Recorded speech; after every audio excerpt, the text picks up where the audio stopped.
தமிழ்நாடு சட்டமன்ற தேர்தல் அறிவிப்பு வெளியாகிவிட்டது. வருகிற ஏப்ரல் 23ஆம் தேதி வாக்குப்பதிவு நடைபெறவுள்ளது. தொகுதி பங்கீடு, வாக்குறுதிகள், பிரச்சாரம் ஆகியவற்றால் அரசியல்களும் சூடுபிடிக்க தொடங்கியிருக்கின்றன. கோவையில் சீட் பெற வானதி, அண்ணாமலை இடையே பனிப்போர் நிலவியது. கோவை வடக்கு தொகுதி வேட்பாளராக வானதி சீனிவாசன் அறிவிக்கப்பட்டிருக்கார். அதன் பிறகு நடந்த வேட்பாளர் அறிமுக கூட்டத்தில் அண்ணாமலை கலந்து கொள்வார் அப்படின்னு வானதி அறிவித்திருந்தாங்க. ஆனால் கோவையில் இருந்தும் அண்ணாமலை அந்த கூட்டத்தை புறக்கணித்திருக்கார். அதிமுக பாஜக கூட்டணியில் கோவை மாவட்டத்தில் பாஜகவுக்கு கோவை வடக்கு தொகுதி மட்டுமே ஒதுக்கப்பட்டிருந்தது.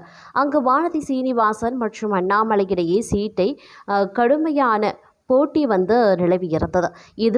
இறுதியில் வானதி சீனிவாசன் வேட்பாளராக அறிவிக்கப்பட்டு விட்டார்.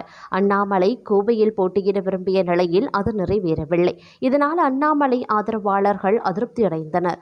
சமூக வலைதளங்களில் அண்ணாமலை ஆதரவாளர்கள் வானதி சீனிவாசனை கடுமையாக விமர்சித்து வருகிறார்கள்.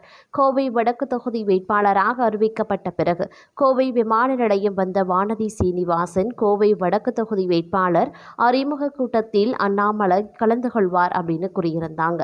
கோவை வடக்கு தொகுதி வேட்பாளர் அறிமுக கூட்டம் கணபதி அருகே இருக்கக்கூடிய திருமண மண்டபத்தில் நேற்று இரவு நடைபெற்றது. இதில் தேசிய ஜனநாயக கூட்டணியில் அங்கம் வகிக்கும் அனைத்து கட்சியினரும் பங்கேற்றிருந்தனர். ஆனால் இந்த வேட்பாளர் அறிமுக கூட்டத்தில் அண்ணாமலை பங்கேற்கவில்லை. அண்ணாமலை கலந்து கொண்டால் முதல் நாளிலேயே எல்லா பிரச்சனைகளும் முடிவுக்கு வந்திருக்கும். ஆனால் அண்ணாமலை வராதது பிரச்சனையை அதிகரிக்க செய்திருக்கிறது. இத்தனைக்கும் அண்ணாமலை நேற்று கோவையில் தான் இருந்தார். அண்ணாமலை தன்னுடைய எக்ஸ் பக்கத்தில் வெளியிட்டிருக்கக்கூடிய பதிவில் பாஜக மாநில பொதுச் செயலாளர் ஏபி முருகானந்தம் அவர்களின் தந்தை பழனிசாமி கவுண்டர் காலமானது அறிந்து வருத்தம் அடைந்தேன். இன்று மாலை அவரது இல்லத்திற்கு சென்று ஏபி முருகானந்தம் மற்றும் அவரது குடும்பத்தினருக்கு ஆழ்ந்த இரங்கலை தெரிவித்தேன் என்று கூறியிருந்தார். கோவையில் இருந்தே அண்ணாமலை வேட்பாளர்கள் கூட்டத்திற்கு வராதது வானதி தரப்புக்கு அதிர்ச்சியை ஏற்படுத்தியிருந்தது. அண்ணாமலை வருகையை ஆவலுடன் எதிர்பார்த்த அவரின் ஆதரவாளர்கள் ஏமாற்றம் அடைந்தனர். இந்நிலையில் வானதி சீனிவாசன் இன்று காலை வேட்புமனு தாக்கல் செய்ய போகின்றார். இந்த நிகழ்வில் அண்ணாமலையும் கலந்து கொள்வார் அப்படின்னு கூறப்பட்டிருந்ததுங்க.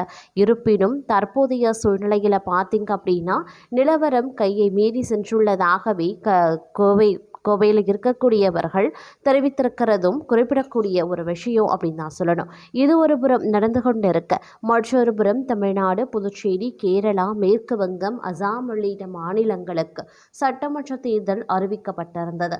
தமிழ்நாட்டிற்கு வருகிற ஏப்ரல் 23ஆம் தேதி வாக்குப்பதிவு நடைபெறுகிறது. தொகுதி பங்கீடு, வாக்குறுதிகள், வேட்புமனு தாக்கல், பிரச்சாரம் ஆகியவற்றால் அரசியல்களும் சூடுபிடிக்க தொடங்கியிருக்கக்கூடிய நிலையில் விஜயின் தாவேகாவை எதிர்க்க நடிகர் அஜித் குமார் ஆதரவு நிலைப்பாட்டை எடுத்துள்ளது. கோவையில் வேலுமணி நேரடியாக அஜித் ரசிகர்களிடம் ஆதரவு கேட்டு பிரச்சாரம் செய்திருக்கார். ஜெயலலிதா மீது அஜித் பெரும் மரியாதை கொண்டவர், நாங்களும் மரியாதை வைத்திருக்கோம் என்று வேலுமணி ஆதரவு கேட்டிருக்கார். அதிமுக முன்னாள் அமைச்சர் SP வேலுமணி கோவை தொண்டாமுத்தூர் தொகுதியில் போட்டியிடுகின்றார். தாவேகா வருகையால் அதிமுக வாக்கு அதிகம் பாதிக்கப்படும் என்று அவர் மிகுந்த கவலை அடைந்திருக்கார். செல்லும் இடமெல்லாம் வேலுமணி தாவேகாவுக்கு வாக்களித்தால் திமுக வெற்றி பெற்றுவிடும், தாவேகாவுக்கு அளிக்கும் வாக்கு திமுகவுக்கு அளிக்கும் ஆதரவாகிவிடும் என்று எச்சரித்து வருகிறார். இந்நிலையில் வேலுமணி தொண்டாமுத்தூர் தொகுதிக்கு உட்பட்ட செல்வபுரம் பகுதியில் முக்கிய பிரமுகர்களை சந்தித்து ஆதரவு திரட்டி வருகின்றனர். இதன் ஒரு பகுதியாக செல்வபுரம் பகுதியில் நடிகர் அஜித் குமார் ரசிகர் மன்ற ரசிகர்களையும் நேரடியாக சந்தித்து கலந்துரையாடினார். எடப்பாடி பழனிசாமி அஜித்துடன் இருக்கும் புகைப்படத்தை பெரிய பிரச்சாரமாக முன்னெடுத்தனர். வேலுமணி ஒரு படி மேலே சென்று விட்டார். அவர் பேசுகையில் புரட்சி தலைவி ஜெயலலிதா மீது அஜித் மிகப்பெரிய மரியாதை கொண்டிருந்தார். அடிக்கடி அவரை சந்திப்பார்கள். ஜெயலலிதா மறைந்த போது கூட அஜித் வெளிநாட்டில் இருந்தார். பிறகு சென்னை திரும்பி அவரினுடைய சமாதியில் அஞ்சலி செலுத்திவிட்டு சென்றார். எப்போதுமே அஜித் மீது எங்களுக்கு மிகப்பெரிய மரியாதை உண்டு. நீங்கள் எனக்கு ஆதரவு கொடுக்க வேண்டும். இப்போது இருக்கக்கூடிய ஆட்சியை மாற்றப்பட வேண்டும். நாம் ஆட்சியில் இருந்தபோதுதான் கோவைக்கு ஸ்மார்ட் சிட்டி, மேம்பாலங்கள் உள்பட எண்ணற்ற திட்டங்கள் கொண்டு வரப்பட்டன. நாம் மீண்டும் ஆட்சிக்கு வந்தால் அதுபோன்ற நிலை மீண்டும் உருவாகும். நீங்கள் எல்லாம் ஆதரவு கொடுத்தால் மிகப்பெரிய அளவு ஆதரவு உருவாகும். சட்டம் ஒழுங்கு தற்போது மோசமாகவே உள்ளது. காவல்துறை வேலையை செய்வது கிடையாது. எடப்பாடி வந்த பிறகு அது சரி செய்யப்படும். சட்டம் ஒழுங்கு பாதுகாக்கப்படும். தங்களின் ஆதரவுக்கு மிக்க நன்றி. நீங்கள் எல்லா பக்கமும் சென்று தங்களுடைய நண்பர்கள் உறவினர்களிடம் தங்களுக்கு ஆதரவு பெற்று தர வேண்டும் என்று தெரிவித்திருந்தாங்க. இதற்கு பிறகு அஜித் ரசிகர்களிடம் வேலுமணி ஆதரவு கேட்ட வீடியோ சமூக வலைதளங்களில் வெளியாகி வைரலாகி வந்து கொண்டிருக்கிறது அப்படின்னு தான் சொல்லணும். அது மட்டும் இல்லாமல் தற்போது தமிழ்நாடு சட்டமன்ற தேர்தல் அறிவிப்பு வெளியாகி விட்டு இருக்கிறது. வருகின்ற 23ஆம் தேதி, அதாவது ஏப்ரல் 23ஆம் தேதி வாக்குப்பதிவு நடைபெற இருக்கின்றது. தொகுதி பங்கீடு, வாக்குறுதிகள், பிரச்சாரம் ஆகியவற்றால் சூடுபிடிக்க தொடங்கியிருக்கக்கூடிய நிலையில் கோவையில் திமுக கூட்டணி கட்சிகளுடன் செந்தில் பாலாஜி ஆலோசனை நடத்துகிறார். தமிழ்நாட்டிற்கு வருகிற ஏப்ரல் 23ஆம் தேதி வாக்குப்பதிவு நடைபெறுகிறது.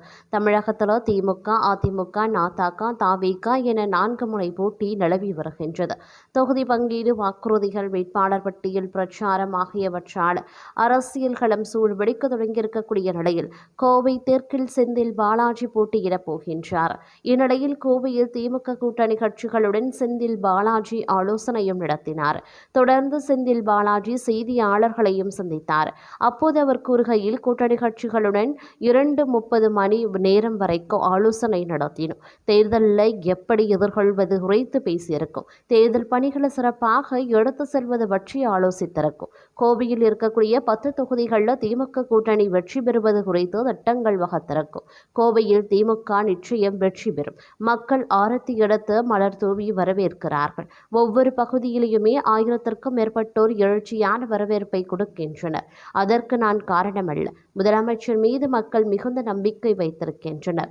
அதன் வெளிப்பாடுதான் கோவை தெற்கில் எனக்கு உற்சாகமான வரவேற்பளிக்க காரணம். கடந்த 5 வருடங்களில் கோவை தெற்கு தொகுதிக்கு முதலமைச்சர் எண்ணற்ற திட்டங்களை கொடுத்திருக்கார்.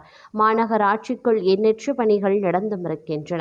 முதலமைச்சரும் துணை முதலமைச்சரும் கலந்து கொண்டு திட்டங்களை தொடங்கி வைத்திருக்கின்றனர். எந்தெந்த பகுதிகளில் என்ன தேவை இருக்கிறது என்பதை நன்கறிவேன். முதலமைச்சர் வழங்கி இருக்கக்கூடிய வாய்ப்பை சரியாக பயன்படுத்திக் கொள்ள நினைக்கிறேன். கோவையின் அடையாளமான செம்மொழி பூங்கா கோவை தெற்கு தொகுதியில் தான் அமைந்துள்ளது. சனி ஞாயிறுகளில் அங்கு சராசரியாக 20,000 மக்கள் வருகை புரிகின்றனர். முதலமைச்சர் கோவைக்கு நிறைய திட்டங்கள் கொடுத்திருக்காரு. மக்கள் நிறைய கோரிக்கைகளையும் வைத்திருக்காங்க. வெற்றி பெற்றவுடன் அந்த பணிகளை ஓராண்டு நிறைவேற்றுவோம். முதலமைச்சர் மேட்டுப்பாளையமும் துணை முதலமைச்சர் கோவைக்கு வர வாய்ப்புகளும் இருக்கின்றது. தோழமை கட்சி தலைவர்களும் கோவையில் பிரச்சாரம் செய்ய உள்ளனர் அப்படின்னும் குறிப்பிடப்பட்டிருந்தது. அது மட்டும் இல்லாமல் தற்போது பார்த்தீங்க அப்படின்னா அரசியல் களம் நாளுக்கு நாள் சூடுபிடிக்க தொடங்கி இருக்கக்கூடிய நிலையில் அரசியல் அதிரடியான திருப்பங்களும் ஏற்பட்டு கொண்டே இருக்கின்றது. எடப்பாடி தொகுதியில் வேட்புமனு தாக்கல் செய்த பின் எடப்பாடி பழனிசாமி செய்தியாளர்களுக்கு அளித்த பேட்டி அப்படிங்கிறது மிகப்பெரிய அளவில் எதிர்பார்ப்பை ஏற்படுத்தி இருக்கிறது அப்படின்னு சொல்லலாம். அது மட்டும் இல்லாமல் அதிமுக அதிக இடங்களில் பெரும்பான்மையாக வெற்றி பெற்று ஆட்சி அமைக்கும் அப்படின்னும் அவர் குறிப்பிட்டிருந்தார்.